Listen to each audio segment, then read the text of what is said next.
Bismillahirrahmanirrahim. Assalamualaikum warahmatullahi wabarakatuh. Innal hamdalillah nahmaduhu wa nasta'inuhu wa nastahdihi wa nastansuruhu wa nu'minu bihi wa natawakkalu alayhi. Wa na'udzu billahi min syururi anfusina wa min sayyiati a'malina. Man yahdihillahu fala mudilla lahu wa man yudlil fala hadiya lahu. Fa asyhadu an la ilaha illallah wahdahu la syarika lahu. Wa asyhadu anna Muhammadan abduhu wa rasuluhu la nabiyya ba'dah. Salawatullahi wa salamuhu alaihi wa ala alihi wa sahbihi wa mawalah. Fa subhanaka la ilma lana illa ma 'allamtana innaka antal alimul hakim. Allahumma 'allimna ma yanfa'una wanfa'na bima 'allamtana warzuqna fahma. Pada kesempatan ini saya ingin melanjutkan bincang-bincang ringan kita tentang mempersiapkan generasi masa depan, khususnya dalam konteks Muslim di dunia Barat dan tentunya termasuk di Amerika sendiri. Tema ini mungkin bukan tema yang baru. Tema ini juga bukan sesuatu yang terlalu kompleks, ya, komplikasi dalam arti sulit atau pelik. Tema ini tema biasa yang sudah sering didiskusikan dan dibicarakan di mana-mana. Tapi saya kembali mengangkat tema ini karena saya melihat bahwa usaha kita untuk mempersiapkan generasi yang tangguh, yang kuat, a solid generation untuk masa depan umat dan komunitas kita sedang mengalami tantangannya tersendiri. Begitu kuat tantangan yang kita hadapi sehingga banyak di antara generasi kedua, generasi ketiga daripada komunitas Muslim yang datang di negara ini kemudian mengalami krisis identitas. Identitas yang kita maksud bukan sekedar identitas kultur secara fisik dan material, karena identitas terpenting dari seorang mukmin itu adalah iman dan Islam itu. Dan ternyata komunitas Muslim sedang mengalami krisis identitas karena generasi yang kemudian datang menjadi generasi yang dhi'afa, generasi yang lemah dalam bahasa Al-Quran. Maka isu mempersiapkan generasi atau persiapan generasi masa depan menjadi isu yang sangat krusial bagi Muslim di dunia Barat, di dunia minoritas, dan tentu terkhusus lagi di Eropa dan di Amerika, di mana Islamofobia sedang meninggi dan menjadikan terkadang generasi muda kita di satu sisi kehilangan confidence, rasa percaya diri akan keislaman itu, tapi di sisi lain juga mengalami goncangan ketidakpastian identitas.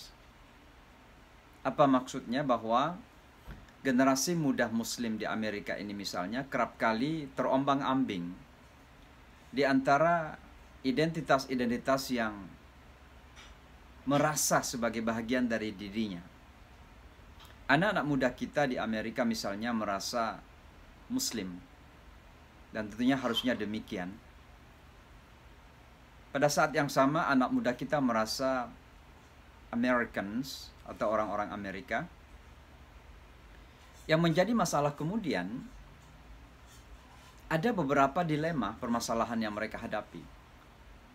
Perasaan sebagai Muslim, mereka merasa bahwa tidak secara penuh. Kenapa? Karena banyak di antara imigran yang datang ke negara ini kemudian mendefinisikan Islam itu dengan definisi-definisi kultur dan budaya yang mereka bawa. Maka kerap kali anak muda kita merasa kehilangan pegangan, seolah-olah tidak berislam karena tidak mengikut lagi kepada kultur dan budaya imigran yang datang. Cara berpakaian misalnya, anak-anak muda kita yang lahir di Amerika, besar tumbuh di Amerika, mendapat pendidikan dari Amerika, kemudian berinteraksi dengan orang tua yang datang dari Bangladesh, Pakistan misalnya, atau tanah Arab, negara-negara Arab. Lalu dalam hal berpakaian berbeda dari pakaian orang tua. Orang tua mereka memakai jubah, memakai pakaian shalwar gamis dari Asia Selatan, India, Pakistan, Bangladesh. Anak-anak muda mereka memakai jeans, kemudian t-shirt, baju kaos misalnya ke masjid-masjid. Lalu anak muda ini merasa bahwa Islamnya itu kurang. Kenapa? Karena secara kultur berbeda dengan cara beragama generasi awal. Ini yang saya maksud sebagai semacam confusion yang terjadi, semacam kebingungan yang terjadi di kalangan anak muda kita untuk menentukan identitas keislaman itu. Maka kerap kali kemudian mereka kehilangan self-confidence. Mereka cinta Islam, mereka ingin berkomitmen menjadi muslim yang baik. Tapi di satu sisi merasa bahwa mereka tidak berislam dengan baik. Karena secara kultur seolah-olah mereka berbeda dari orang tua. Ini dilema besar yang dihadapi oleh generasi muda kita di Amerika dan di dunia barat secara umum. Tapi di satu sisi, generasi muda kita juga kemudian, apalagi yang lahir di sini, besar di sini, berpendidikan di sini, merasa bahwa Amerika adalah tumpah darahnya, tanah airnya. Lalu kemudian mereka merasa bangga menjadi orang Amerika. Tapi karena mereka diistilahkan sebagai imigran, kerap kali diterima dengan pemandangan yang tidak sepenuhnya. Dipandang secara sebelah mata sebagai orang Amerika. Dan ini kemudian menjadi sebuah dilema besar bagi anak muda kita. Mereka ingin bangga sebagai orang Amerika. Mereka punya loyalitas, cinta negerinya, cinta kepada bangsanya. Tapi kemudian ditempatkan seolah-olah mereka adalah kelas 2 warga negara. Maka kemudian terjadi pemberontakan di kalangan anak muda kita.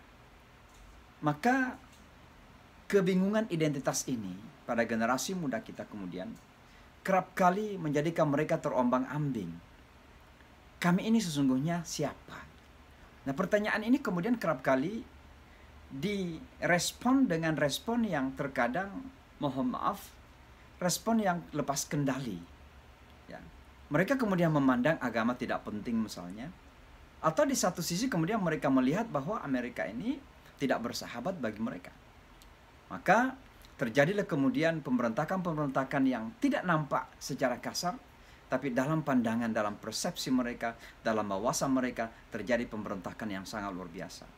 Maka ada anak-anak muda kemudian sebenarnya memberontak kepada agama Islam. Mereka tidak mengucapkan itu, mereka tidak menyampaikan secara lisan itu. Tapi dalam benak mereka, dalam jiwa mereka, mereka merasa memberontak. Karena kenapa? Mereka ingin menjadi dianggap sebagai muslim yang baik, tapi secara kultur kemudian berbeda, lalu kemudian mereka merasa dikucilkan. Nah, sikap-sikap seperti ini saya kira dalam upaya kita untuk membangun generasi yang kuat, perlu untuk kita rubah, perlu untuk kita perbaiki.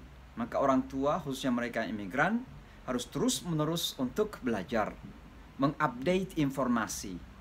Belajar itu tidak ada ujungnya. Talabul ilmi faridah dan utlubul ilma minal mahdi ilal lahad. Menuntut ilmu dari buayang hingga ke liang kubur. Tidak ada ujungnya.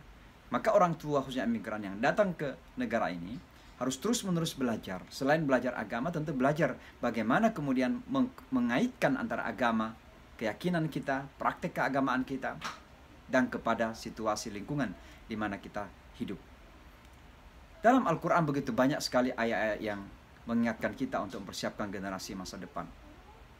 Dalam salah satu ayat Allah Subhanahu wa taala berfirman, "Wal yakhshal ladzina law taraku min khalfihim dzurriyyatan dhi'afa khafu 'alaihim falyattaqullaha wal yaqulu qawlan sadida." Ayat ini menggambarkan kepada kita bahwa kita umat Islam ini harusnya membangun semacam concern, semacam perhatian, semacam kekhawatiran, rasa takut bahwa jangan sampai kemudian kita ini meninggalkan dunia ini, lalu meninggalkan di belakang kita itu generasi yang lemah. Kerap kali saya mengatakan kepada teman-teman Muslim bahwa kata lemah dalam ayat ini tentu bukan lemah secara fisik, bukan lemah secara ekonomi, bukan lemah secara material. Karena kalau kita melihat di Amerika misalnya, alhamdulillah, generasi muda kita dari hari ke hari ternyata mereka semakin solid secara duniawi. Anak-anak muda kita menjadi bisnismen, menjadi insinyur, menjadi dokter, menjadi farmasis, macam-macam, bahkan ada yang menjadi politisi. Maka secara duniawi sesungguhnya anak muda kita semakin mapan. Tapi kenapa justru Al-Quran mengingatkan kepada kita bahwa jangan sampai kemudian kita meninggalkan generasi yang lemah. Lemahnya di mana? Ya lemah pada identitas itu. Apa identitas kita sebagai mukmin? Ya Islam kita. Identitas kita yang terutama dan yang paling utama adalah keislaman dan keimanan kita. Dan inilah yang kemudian terjadi krisis, terjadi pelemahan dan kelemahan. Pelemahan oleh lingkungan hidup di mana begitu sangat kuat sekali untuk mengambil generasi kita keluar dari nilai-nilai yang benar yang kita yakini sebagai kebenaran. Ini ayat pertama tentunya. Kita diingatkan juga, ya ayyuhalladzina amanu qu anfusakum wa ahlikum nara. Wahai orang-orang yang beriman, jagalah dirimu dan keluargamu dari api neraka. Nah, ayat ini begini sangat penting. Pertama, karena ini perintah. Wal amru yadullu 'alal wujub. Kata perintah dalam Al-Qur'an itu menunjukkan kewajiban. Maka kewajiban orang beriman itu adalah berupaya untuk menyelamatkan dirinya dan keluarganya dari api neraka. Pertanyaannya kemudian, kenapa diri dan keluarga? Karena kedua hal ini terkait. Kalau kita tidak berusaha menyelamatkan keluarga kita dari api neraka, maka seolah-olah kita juga tidak berusaha untuk menyelamatkan diri kita sendiri. Dan kalau kita sendiri tidak bisa selamat dari api neraka, gimana mungkin bisa kita menyelamatkan keluarga kita dari api neraka? Maka antara penyelamatan diri dan menyelamatkan keluarga adalah dua hal yang saling terkait. Dan itulah sebabnya Allah Subhanahu wa taala mengingatkan qu anfusakum wa ahlikum nara.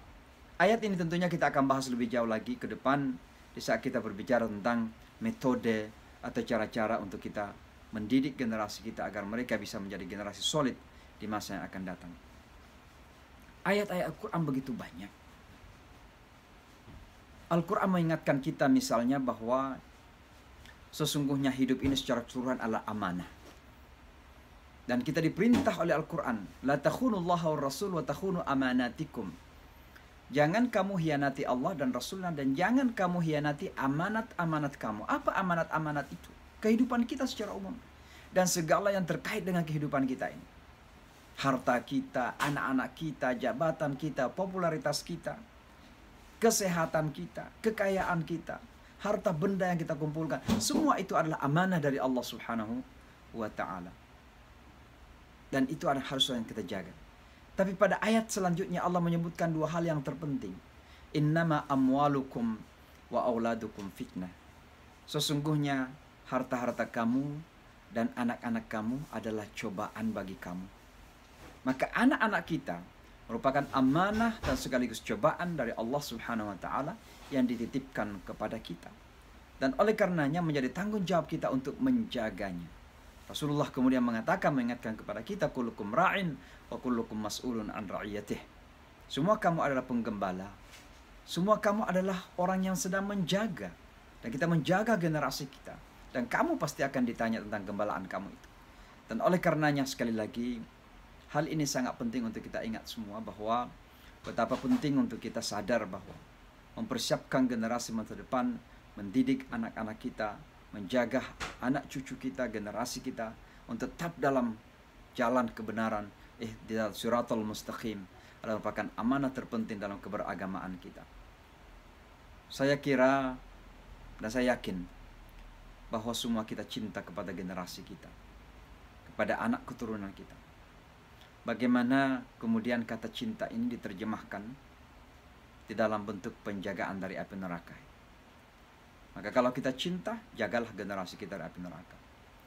Pada ibu sekalian, apalah makna mencintai anak kita, memberikan segala fasilitas duniawi ini, memasukkan mereka ke sekolah yang paling bergengsi, ke universitas yang paling bergengsi, mendapatkan pekerjaan yang bergengsi, kemudian mereka menjadi kaya raya terkenal, tapi kemudian mereka tidak sadar agama. maka sungguh itu bukan sebuah kecintaan, tapi sesungguhnya adalah pengkhianatan besar. Pertama kepada Allah dan Rasulnya, dan tentunya kepada generasi kita sendiri. Maka jangan sampai kita orang tua kemudian mengkhianati anak dan generasi kita, karena kita tidak mengambil tanggung jawab penuh dan amanah ini untuk kita bertanggungjawabkan.